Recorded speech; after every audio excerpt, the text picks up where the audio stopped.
Alright, let's talk about the three new movies that have come out. One from Netflix, one from Disney Plus, and one from Hulu. They're all streaming. So, I guess we're gonna start with Netflix, which is The Adam Project, which is another Ryan Reynolds movie. Another Ryan Reynolds Netflix movie at that.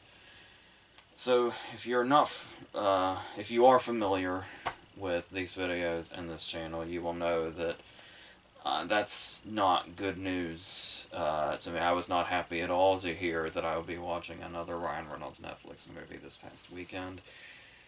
And and every time we do this, I feel like I go on and on and on about how I feel about Ryan Reynolds, which is mostly negative, not for him as a person or anything, but the fact that he just can't get away from doing this the same thing that he does, these same lovably sarcastic deliveries and all that. And I say that in quotes.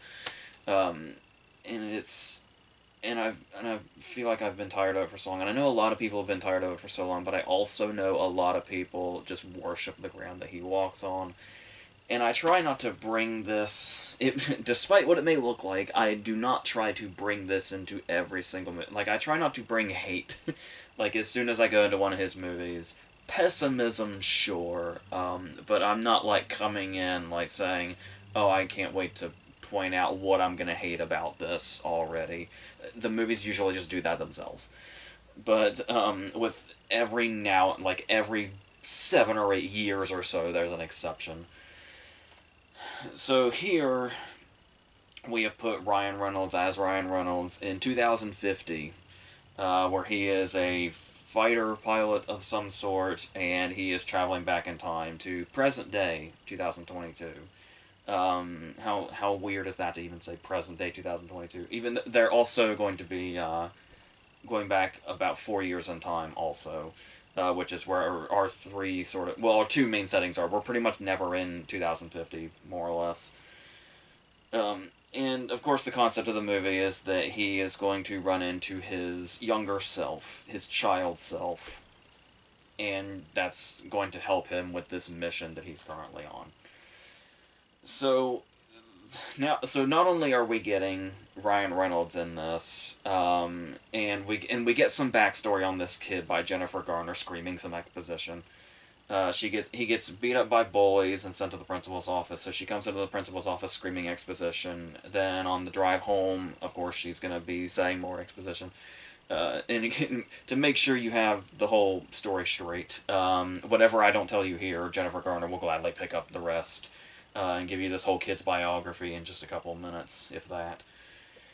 And then about this kid, I'm just going to assume this kid isn't a bad actor, but it can be a bit grating coming from somebody that's coming from the place that I am, where you watch this kid enough, and then it starts to dawn on you. This horror starts to dawn on you, where it's like, oh, that's right.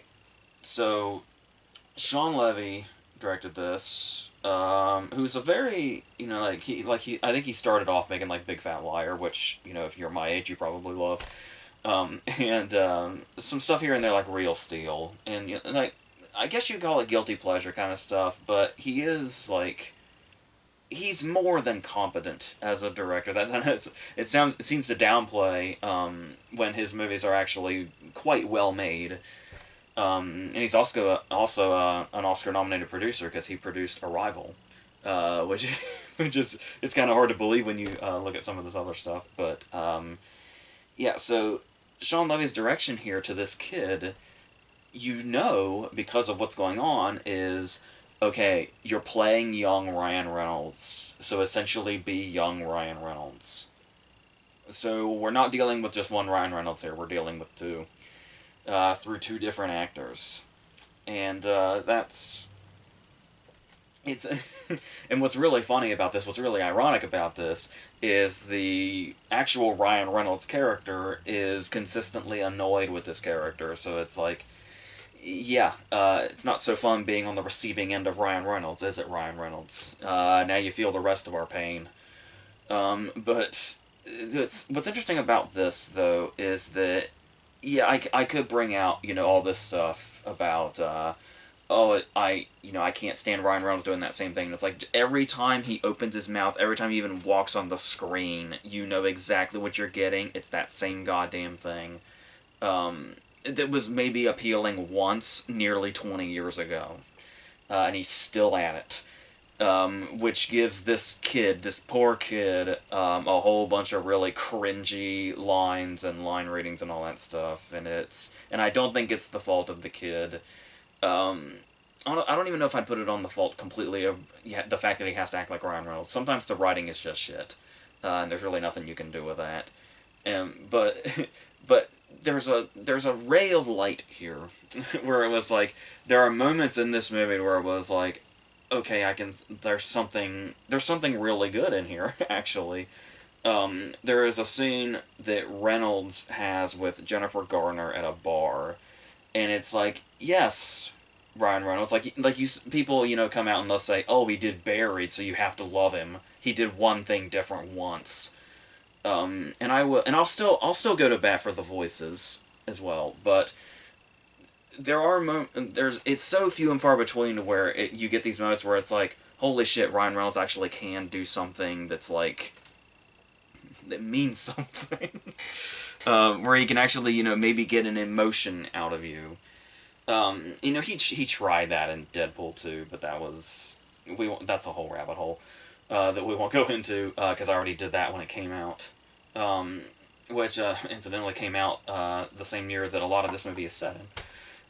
But yeah, this scene at the bar, there's some real emotion in it, and it's like if I feel like if we had more of that, more of like what that scene brings, this could have been something really interesting and potentially more thought provoking. I guess you could say. Maybe that's generous, but there's having certainly an emotional core to it without trying too hard, because there's a lot of moments also where you can sense like they're really trying to wring emotions out of you, but none of that's really coming from Reynolds. It's definitely the little tiny bits we get of Jennifer Garner, and then later Ruffalo. Ruffalo's really good in this. And it's like, once again, I don't want it to seem like I'm just hating on Ryan Reynolds relentlessly. Just Garner and Ruffalo really, those are the moments that really have the emotional punch that they need. But the trouble with that also is that this movie is much more interested in being a fun sci-fi action movie. So we're going to get a lot of that. Where it's actually a lot of the movie is just sort of us falling into really familiar things. The most of which being just generic sci-fi action. Fighting with a lot of CGI and all that, making references to lightsabers and shit like that. But before even that, we're dealing with, like I said, bullies. So we get all these scenes that you're just expecting. We get the kid getting picked on, and then the bullies get their comeuppance because, oh, there's a bigger version of him. You can see where that's going. We've all seen the Bad Santa scene where the grown-up takes over. Even long before Bad Santa, that was a cliche. Bad Santa just probably did it the best, is why I use it as an example. But then you have moments like, I was talking about cringy moments with this kid, like, you're always going to have moments where the kid says something that's like super duper smart and all the adults around him like pause and stare at him and then nod approvingly. That bullshit's in here. At one point, of course, because a lot of this is set in the woods for some reason, it's as soon as I see action taking place in the woods, my immediate thought is there's going to be a safe house in this movie at some point. And if you've seen any action movie at all, you know the scene where they go to the safe house is the really, really dull shit. The get up and go to the bathroom shit. All that stuff that just brings a movie down and just stops it in its tracks for not much reason other than more exposition and trying to get you to care about the characters, but it's all places you know exactly where it's going. Most of which being Zoe Saldana, where you'd think she would bring a lot more of the emotional core that Garner and Ruffalo are bringing, but no, not really. This character, I mean, you could say, oh, it does something for his character, it gives him some sort of, motivation or whatever, but not even really that. The Zoe Saldana character sets up, like, she should have a really major importance, but at the end of the day, she feels completely pointless. So that's unfortunate, because you really could have had some emotion there, and they tried. It didn't work, but they tried, at least, I guess. but all too briefly. And like it was at the portion of the movie where it's like, oh, we've got to be moving constantly. We've got to be the sci-fi action movie. We've got to make noise and make things happen so that the Netflix crowd will look up from their phones for just a minute. Which is a whole other thing I went into when we talked about Red Notice. Guess who? So there is one more thing. Oh God, the fucking soundtrack. So that's another thing is, yes, the action is so generic, and yeah, like I said, they're making things happen so you'll look up from your phones, but of course, they won't rely on the action by itself. I think they know the action's too generic. They know the action is not interesting at all or exciting at all, as much as they're trying with the editing and all that. Yeah, but you can sense the desperation that the action scenes need something else. So constant soundtrack seems to always be the answer. And yeah, and it's not like Craig Gillespie levels of constant soundtrack, but it's moments where you can just tell it's supposed to signify badass moments or fun moments or something like that, or it's like, oh, I recognize this song, and it's yeah, very sort of, jingling toy keys in front of a baby ways of exciting an audience. So there's that. And even more predictably, when it's not during action scenes, there is a scene that is actually a point that doesn't go anywhere and doesn't have a payoff, where child Ryan Reynolds walks into current Ryan Reynolds, and very lightly on the soundtrack you can hear one of the most overplayed movie songs ever, particularly in the 90s, but continuously. Pete Townshend's song, Let My Love Open the Door. And they make just one little change, like, this was Dad's favorite song. He's like, yeah, I know. And you think that's going to have an emotional payoff, but no, it almost never comes back. But I swear to God, as soon as I heard it, as soon as I heard, like, the first couple of notes of it, I was like, there's our end credits song.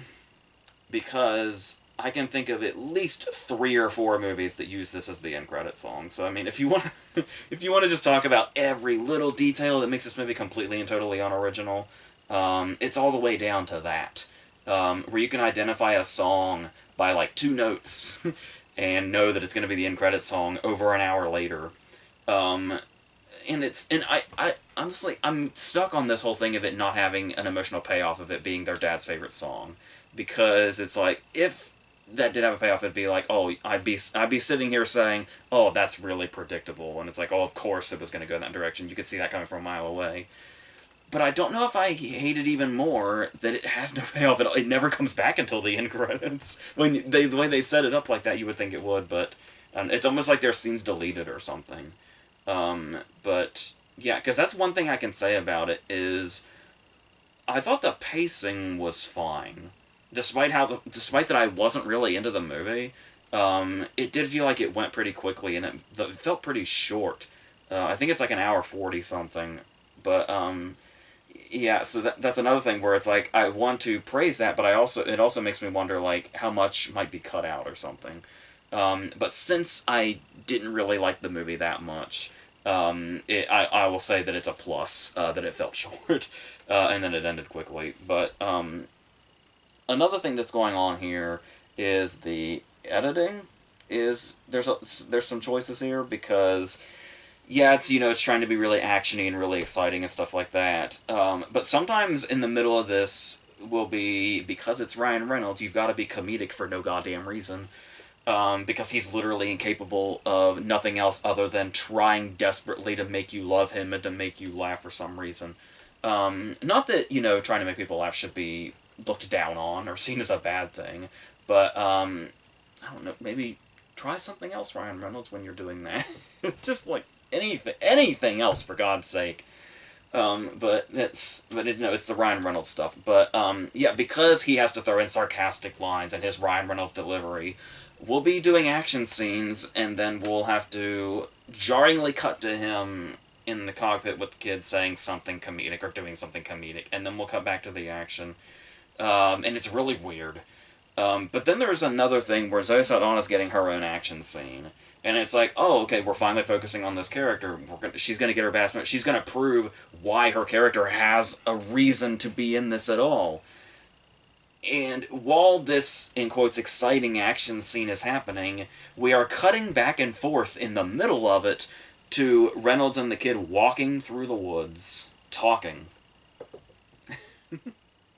And it's really weird.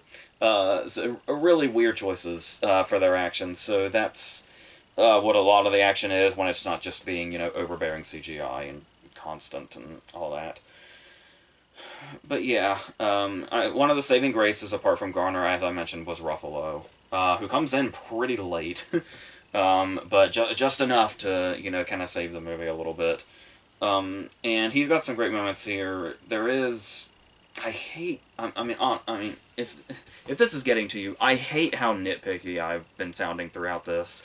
But I mean, it's just the things that stand out. Like, there's one moment here that I really liked, and I don't know if this is like a joke within this movie or if this is a real thing. But the first time we see Ruffalo, he's teaching a class, and one of his students is wearing a shirt, and it's an amazing shirt. It says John Travolta across it, but it's a picture of Nicolas Cage. And it's like that's such a great visual joke. And it was just all we saw was that person wearing the shirt, and it's like, that's great, that's amazing. And it's like, if they made that specifically for this movie, that's a great joke that's in this movie, and props to them for doing it. If it's not a joke and it's an actual shirt, I want it.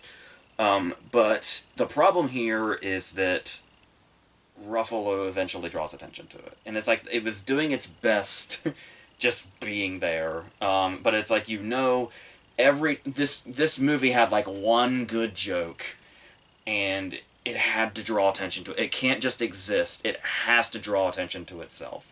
And it's like I was talking about, between the soundtrack and stuff like that, the desperation is just really coming through the screen. And this movie wants so badly to be liked. It's like a lost dog. You almost feel bad for it. But like I said, Ruffalo does have some genuinely good moments here. There's one moment when he's like scolding Reynolds for doing something reckless, and Reynolds is saying, like, "Oh, you're always so critical of me," and Ruffalo's line is, "I'm not being critical, I'm narrating," and that's a really funny line. That's good. But something else here is something that I don't typically care much about. Like, it's something that a lot of people just really complain about a lot, that I've never really complained about that much, and that's de-aging. Like the whole, or even beyond de-aging, even like, people that are dead, like Peter Cushing in Rogue One, always looked really good to me, and yet all I feel like I hear is bitching about it. And with that being said, the fact that I'm pretty sure I'm not usually critical of de-aging. The villain of the movie is Catherine Keener. And we have current Catherine Keener, and of course we have a younger Catherine Keener. And who has clearly been de-aged. And I don't think it's just the fact that the de-aging looks really shoddy and really weird. It's the fact that the movie we barely get a look at her because it seems like they're so unconfident in how she looks. Like, that, or they were trying to bring the budget down and do as little of it as possible. Come up with a concept and then don't commit to it. The problem that so many other movies make, despite the fact that they have fucking Netflix money, which is just literally burning money. But every time we see young Catherine Keener, I swear the camera's not on her for more than, like, a fraction of a second, and then it's already cutting to something else. So that you get just enough of a glimpse of her to know it's supposed to be a young Catherine Keener, and then they'll cut away so you don't see the shitty de-aging. And the fact that that's gonna be, like, a major character with, like, major moments in the climax, is damning in a way, I guess. They throw so much at you to be as distracting as possible with this climax. Like I said, get you to look up from your phone, is what they're hoping for. But, that's... Yeah, and here's the thing. I feel like I need to give the movie some kind of credit, because I feel like I liked it more than it sounds like based on everything I've said. I don't like it, but I think I really think it's the Ruffalo and Garner scenes go a really long way. And like had me coming out of it like saying, this isn't as bad as it could have been because it did have those scenes in it. And where I said that I don't feel like we get enough Garner, I feel we get just enough to be like, oh, we should get more focus on that kind of stuff. They do go in a lot on it with Ruffalo, there's some genuinely great emotional moments with Ruffalo throughout it. So those take the movie a long way, but most of the movie is Reynolds and this kid that's supposed to act like Reynolds going through really boring action scenes and cliches and trying so incredibly hard to be charming and funny, and it's not working out. It's working out a bit. But once again, this is all coming from me, so if every single breath that Ryan Reynolds takes just gives you life, like a lot of people, then I'm sure you're going to be just fine with this. You probably jumped right on it. It was already, I went to bring it up, and it was already #1 on Netflix. Not that that's some great title to have by any means, but I honestly, I really hate how condescending this all sounds, but that's just where Ryan Reynolds takes me. I'm just so, because he was talking about taking a break, and it's like, oh, good. I think that's what we need. I think that's what you need, Ryan Reynolds. Just stop for a second. You're bombarding us with a lot of you being you all the time in different backgrounds. Just take a break, figure out what you're doing, live your life outside of movies and, desperately trying to get audiences to love you. But I don't know if this break already happened, because here's the thing, because he's got shit that's constantly coming out all the goddamn time. He had, 3 or 4 things last year. They were all the same goddamn bullshit. Everything he does from here on out is going to be the same goddamn bullshit. And then sure enough, here comes the Deadpool 3 announcement right on fucking schedule. And it's like, where was the break in there? Was it for 2 seconds? And it's like, because so much shit is coming out, it's like, he probably did take a full-on break, but we would never know, because all this stuff has been consistently coming out. So, he gets the break, but we don't. Is what's going on here. But like I said, I'm coming from the perspective of, he's not somebody that I flock to see.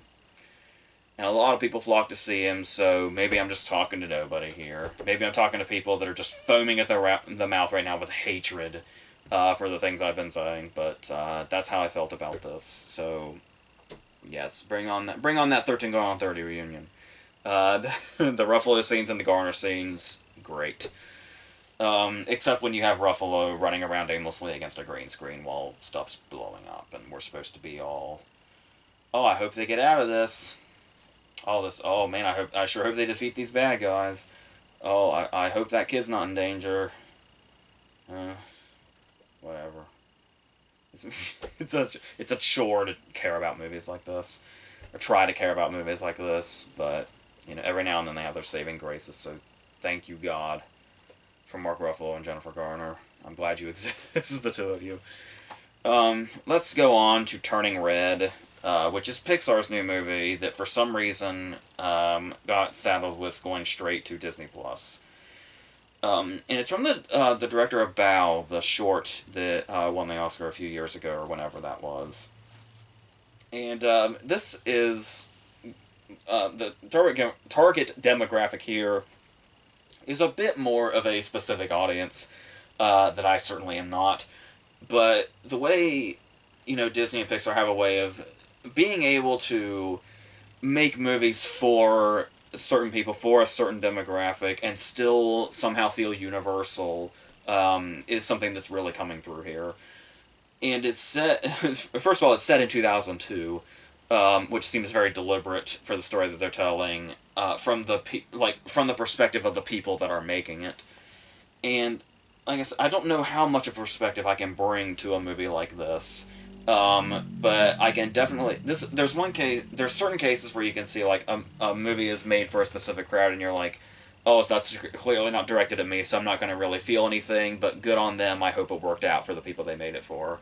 But then there's movies that can break through and make you see things in a certain way, I guess. As much as you can from the perspective that you're coming from.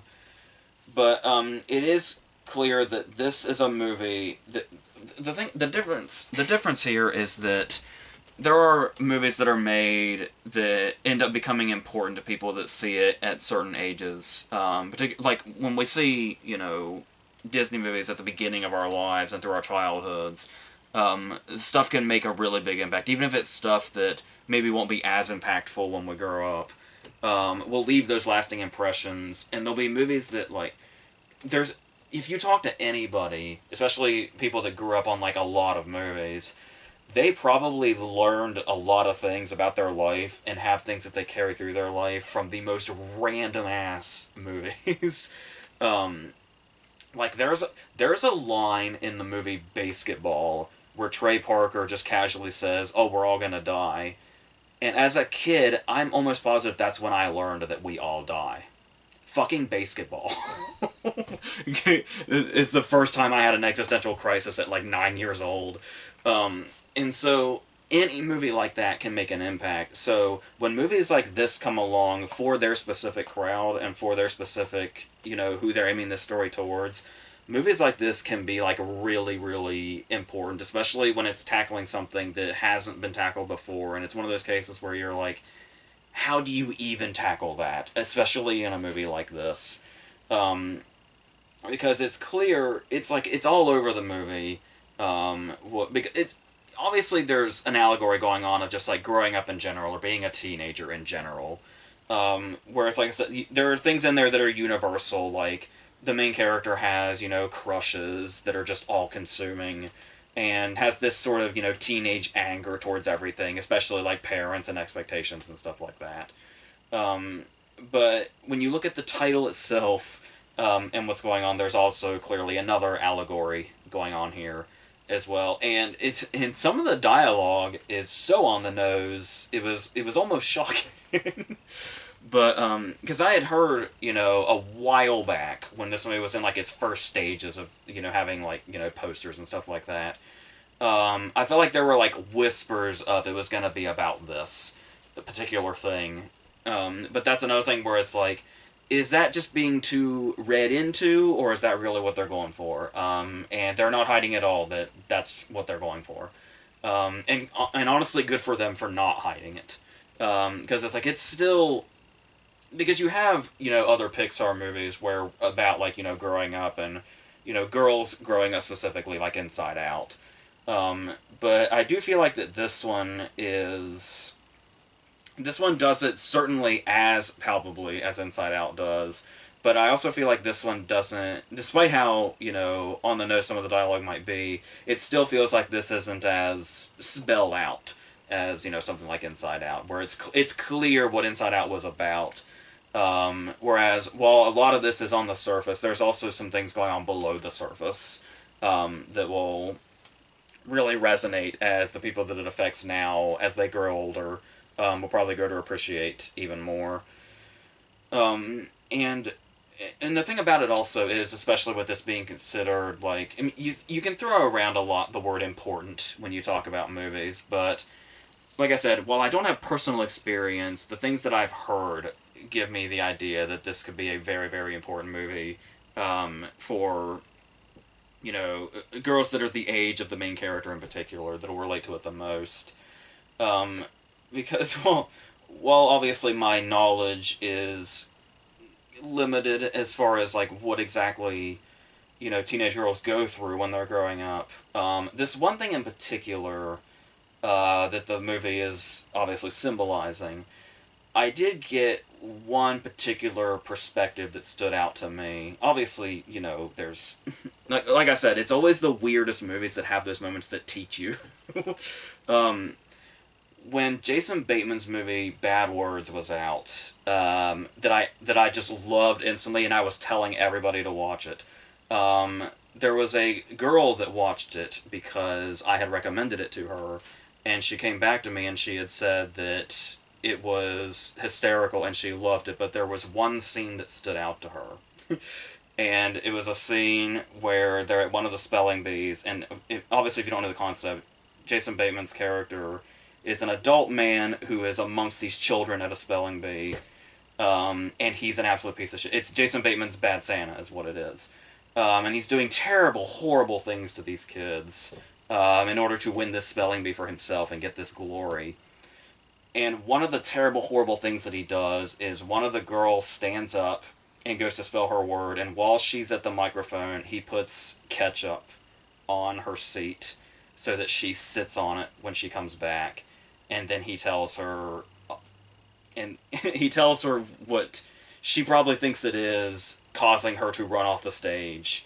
Uh, and it's this when this girl was relaying this to me, she said that that absolutely worked so well to set him up as the bastard that he is, because that is probably the worst thing that will ever happen to that girl. It's like that level of shame and embarrassment that comes with that is something that gets carried. It's like at that age specifically, that's the kind of thing that would be scarring for life.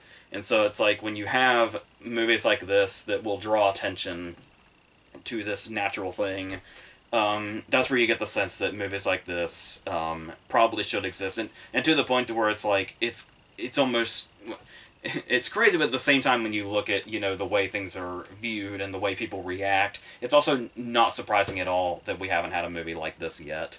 Only just now in 2022 are we having a movie that normalizes this for teenage girls that are growing up.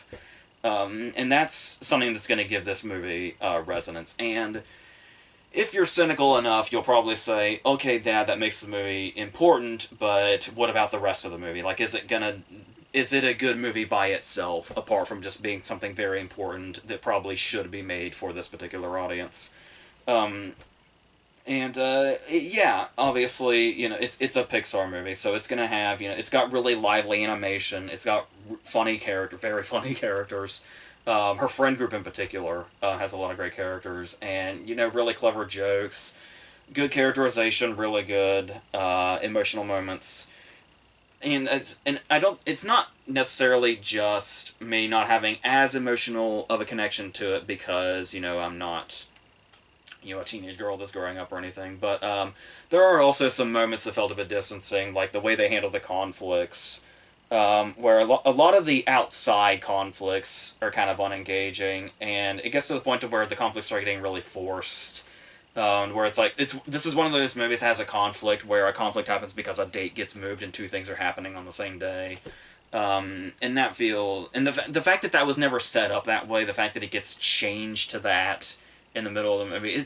It's a funny joke how that happens, but it still feels like, do we really need this much conflict going into this when there's this poor girl's going through enough? It's like to kind of keep forcing conflicts on her feels a bit like it's just sort of piling on in a way that it doesn't need to, especially since we get a climax that goes big, which seems unnecessary.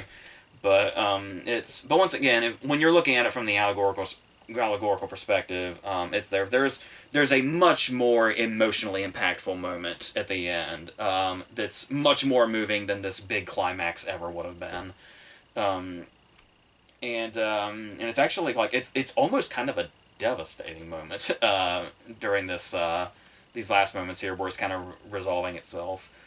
But in between, yes, it's also this lively kids movie where she's turning into this monster, and it's this very. It's basically like a Teen Wolf kind of thing where she gets like super popular and stuff like that. And I was trying to figure out exactly how that went with what the allegory is. The fact that this makes her like super popular and super loved, and everybody wants to. And it's like I think it's just it kind of goes full Teen Wolf. Is what's going on there really. To where it almost kind of abandons the allegory a little bit. Like I said, there could be something that's not as surface level there that I'm not picking up on yet. But Yeah, it did feel like at that point it was more like, oh, we need to engage kids as well as be this, you know, representation for what's going on in this girl's life at this particular moment that's going to be going on in the lives of a lot of people that will see this movie. So, and I think another thing that really works about it also is the cultural aspects that they bring into it, because when you look at it from the perspective of, like I said, it being set in 2002, so it's coming from like a really personal perspective from the people that made it.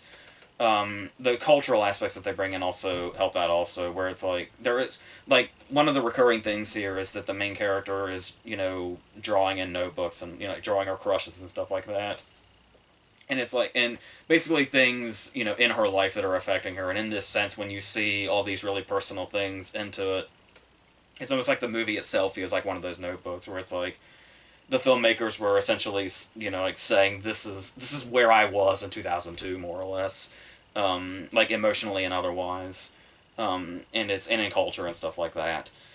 And there's also some great detail here in this boy band that the main character and her friends love. And it's a four town, despite the fact that there's five of them, which is a good joke in itself. But the songs in it, and I was having flashbacks to our most recent Pixar movie, Soul, because one of the things in Soul that I loved so much was whenever the main character in that would play the piano, and it would feel like these classical pieces or something, like these pieces that you wouldn't think would have been original music.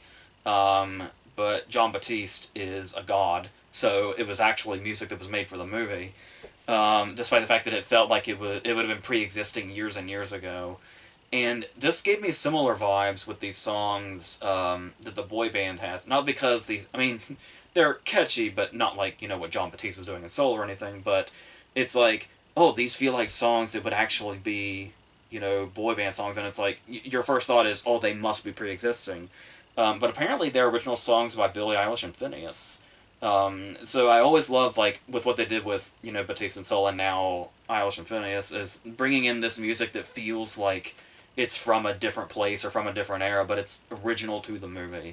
It's something that they're back to back now. They've done really well, which is great. And we do have some stuff here. Where, like I said, you can definitely get the personal touch, but there are like conflicts here that feel very familiar. The idea of like overcoming family itself and stuff like that, and the fact that we have an antagonistic sort of maternal figure here, which is something we just went through with Encanto. But it's still there's still definitely heart to it. Like I said, especially with the way they resolve it. Like it's not so much how the conflicts are set up here that's what really works. It's how everything is resolved. It's like a really nice and emotional payoff, and that could be for anybody. Like the emotional core of the movie feels universal, despite how, you know, specific it feels like it's tackling some certain topics. But yeah, that's the best way I think I can approach that from a dude that's in his 30s. So that's, yeah, I almost feel creepy approaching this movie, but that's how I view that. Like I said, I do think it's going to be an important movie and very important to people. It's weird actually that it's like straight to streaming, because it's one of those movies, like I said, those movies that really impact you as a child or as you're growing up. Typically, I feel like you see in a theater and you have that specific memory and that specific experience. So it kind of sucks that the people that this will impact the most will probably be robbed of that. But yeah, so just like I said, despite the fact that there is some familiarity in it, there is a lot in it that really comes through in a really big way, and it's not, you don't have to be one specific crowd for this movie to hit as well as it does. But like I said, there'll be certain places where it hits harder for other people, which may not be my demographic. So that's where I stand with that. So let's end in a completely different place with Fresh, a movie out of Sundance from a director named Mimi Cave. I think this might be a debut. And yeah, this is one of those movies that we hear about every year. They come out of Sundance, and you hear people saying like, "Oh, this movie's crazy. This movie's wild," and stuff like that. sometimes they completely live up to it. Sometimes they surpass expectations like Mandy. But they have this, they set up the expectation, and sometimes that can be dangerous. But yeah, this one's pretty wild, and I will say right now that I can't really go into this movie much without spoiling it, so I'm gonna try to not do that. So while I'm not gonna say exactly what's going on here, if you want to go into this blind, I might say just a little more than you'd want to hear. So I'm just putting that warning out there now. Um, so it starts with our main character, Noah, who is played by Daisy Edgar Jones, who I don't think I have seen in anything that I remember. I think she's on like a show or something, or a miniseries or something. Um, but I think this is my first glimpse of her that I remember. And she's one of those characters that's stuck in this terrible, horrible dating world where all the guys she meets are really weird and kind of douchey, and it's this is a movie that might be off-putting to some people because it deals a lot in character types, from both sides, and that might be off-putting at first. But this is a movie that is the kind that gradually wins you over. At least that's what happened to me, where it was like, when I was watching it, it was like, I see what you're doing here, and it feels very, hit you over the head with what it's saying and all that. But the movie eventually reaches a certain point to where it's like, okay, this is what you're doing. Like even when it gets to what's going on, what the movie's sort of hidden thing is, you can still get the sense of, yeah, I still get what you're doing, I still get what you're saying, and it's very, very on the nose. But it's the way, I don't know if I want to call it like audacity that this movie has, where it's like this very, it doesn't hold back once it gets to where it's going, and then when you look back, you can kind of appreciate that of it was never holding back, and maybe that's why it feels like it's beating you over the head so much with what it's trying to say. But yeah, so, and it might give you pause at first, given, like, if you're one of those people that gets really, really caught up in character decisions, because this is a girl that's been through the absolute shit when it comes to the dating world. And so she meets Sebastian Stan at the grocery store just by chance, and he just kind of immediately starts flirting with her. And how quickly she is drawn to him, and it's like, I feel like it sets up enough, that this girl's been traumatized enough by the dating world that, if Sebastian Stan comes up to you and is being all charming, yeah, you might take to him pretty quickly. And it's a lot of it's on Stan's performance to be able to make that as believable as it can be, for the setup of the movie, and I do feel like he has that charm enough, to where it's like there is something, like, you do get the sense that there's maybe something dangerous about him, but in a way that might be harmless, at first. And you can see how she would get, like, swept up with him. But then, this also involves her making the decision, to, like, go away with him for a little bit, which might seem drastic, but yeah, they set up that the dating world has not been very kind to her, and it's like, if she's like, and it's gone on for so long that she's at a point now to where it's like, if some guy walks up to me and is even remotely charming, that's good. I'll take it. And it's gotten her to this point, and then the movie happens, and the title comes up on the screen a little past the 30-minute mark, as the movie takes its turn. And it's like this, which apparently is the trend now, because we just had that with, Drive My Car having the opening credits 40 minutes in. There was a movie not many people saw with Michael Cera called John in the Hole. It does that too, where it's like half an hour in, when you've only just established what's going on, we get the title. And then, yeah, but it sounds like it might be a gimmick, but it actually works really well, because it was right about that moment where I was like, okay, let's see what you're up to, movie. Like, let's see what you're gonna do. And yeah, pretty much from that point on, this movie had me. And it's not, like, with its style and its craziness and wondering what's gonna happen next, all that stuff is working together, to make this something that's engaging as it goes on.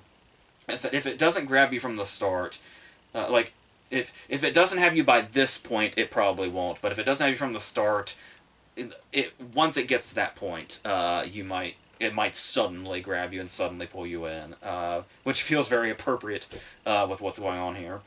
And Stan's performance in particular stands out in this way, where he is balancing this thing of he doesn't like where he has to be charming in that way, in a way that you can buy enough, or you can suspend disbelief enough to be like, okay, I guess I could see somebody just going off with him suddenly. Because he doesn't go into like full on like monster territory where it's like when he is doing things that are absolutely fucking crazy and being an absolute psychopath, even not just the things that he's doing, but like these moments where like when he's trying to get her attention and he's Sebastian Stan and then he screams for like a split second and then he's Sebastian Stan again, and it's really weird that he can pull that off so well. um, but the fact that despite that charm is like still kind of there. Like he doesn't completely morph the character. Like we can still see the person that she like kind of fell for amidst the monster, which makes the performance very interesting. And it does kind of have this. It might have echoes of like 10 Cloverfield Lane and stuff like that. And there's one character. There's a best friend character that's a lot like Rod, the Rel character in Get Out. Despite a lot of familiarity, it's still a movie that very much feels like its own thing, and a lot of that comes through in the style. It's Ari Aster's cinematographer, so you can imagine. And while you might that you can tell it's Ari Aster's cinematographer, but still, like I said, the movie's style feels like kind of its own, which takes it a long way. And there are moments here where it does feel a bit like when it kind of sucks because there was a point where it was like, oh, you longed for characters to like make smart decisions in movies like this, or make decisions that the audience would make in the moment. And now it feels like now that we've gotten that in Get Out, it does feel like it does feel like it doesn't feel as I was trying to avoid using the word. It doesn't feel as fresh when we see it through this character, but still the directions that it goes and the left turns that it makes, it still finds ways to be surprising, even if it seems like, oh, this is a little familiar. Usually about the time you get to that feeling of, yeah, I feel like I know where this is going, they'll throw just a little something at you to make you suddenly unsure what the next place is going to be or what the next turn is going to be. And I think another thing that helps here a lot is the fact that while it does have, like a message going on, and it's like it does have an allegory going on, it never leaves like its really wicked and twisted sense of humor. Like it's always kind of like it's super tongue in cheek the whole time. And even when it's going like full horror movie, there's still like an intentional absurdity that's really welcome. And I really like that they committed to that so much, because there are moments that are genuinely dark and genuinely disturbing and startling, but it never feels out of place when they like do something absurd right after that, because the concept itself is so outlandish, that the absurdity feels just at home as when you feel genuinely disturbed or something like that. But obviously I've talked about Stan, but Daisy Edgar Jones, who is making like a first impression, is what's really great about her is as the movie goes on, what's really interesting about this performance is how it sets her up like, she's this, normal person that's gone through shit in the dating world and stuff like that, and it's basically at her wit's end with dudes and stuff like that, and you're like, okay, I've seen this character before. It's like, and if this were another movie, this character would be just as at home in some romantic comedy or something, and she's the girl that would, hate the guy at first and then love the guy by the end and stuff like that. But now that she's in this situation, it's really interesting how as we're taking those turns, and we see the performance gets more and more interesting as it goes, and more layered as it goes also, as she has to like make decisions, and we're never quite sure, like there's obvious clues, but we're still never quite sure what decision she's going to make or what next thing she's going to try, and we can always kind of see. As I said, it does feel like it has echoes of Mary Elizabeth Winstead's performance in 10 Cloverfield Lane, because the situations aren't completely dissimilar. They're also insanely dissimilar, but as far as like being held captive and what that does to a person, and like the desperation, like, and sometimes there's hopeful moments where it's like you can break out and be an action hero, or you can just sort of fall into helplessness and back and forth. And yes, and with what's going on here also, stuff that's going to do to the psyche also. It feels like she's able to meld all of this into this performance. You're never quite sure what exactly how the character's going to react to something next, and whether or not she's playing Stan's character or falling into him or not. It's yeah. So if there's any problems, it does feel like it leans a little too much into the character types. But and that can also lead to underdevelopment.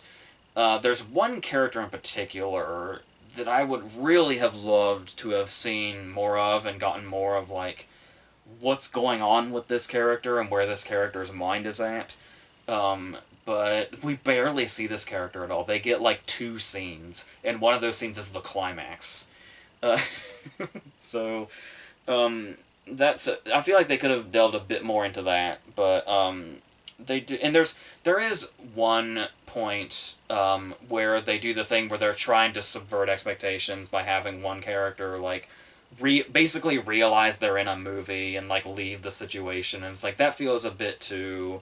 Not only does it feel a bit too Get Out, but it's like it feels way too blatant, and it doesn't feel particularly earned by this character. If it was another character that's in this movie, I could see it, but there's another character they put into this that essentially makes that character completely pointless by doing that kind of at the last minute, and it's like you can see what they wanted to do, but it didn't quite pay off in ways that we've seen before. And it does have a pretty rushed ending. Like, I'm not against how traditional the climax feels, but the way that it kind of stops seemingly suddenly and almost feels like it leaves a character or two hanging.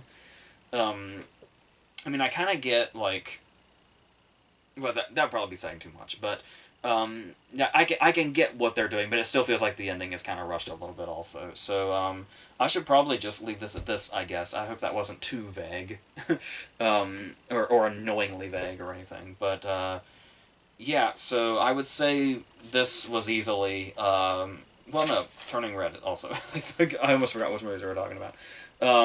So yes, Fresh and Turning Red are definitely should be sought out, despite being 2 completely different movies. And I'm sure people have been loving The Adam Project. Good for them, I guess. Good for Ryan Reynolds' fan base, and good for Ryan Reynolds that those fans are very, very loyal and love him very, very much. So I won't. So nothing against them, I guess. So I looked up what next week is, and now I don't remember. It's they remade Cheaper by the Dozen with Zach Braff or something. Well, I don't know. That's gonna be Disney Plus. That Adrian Lyne movie with Affleck and Ana de Armas is finally coming out on Hulu, which should be interesting now, I guess. And others. I'll have to look at the schedule again, but I feel like a lot of stuff is coming out in like the next week or 2, so we'll be looking into that stuff as well as all our award stuff, and all the other stuff that we've been doing. And Owen and Ashley will be doing their stuff, and whatever you expect from this channel is probably going to be happening. So whatever the next thing is, I think that's it.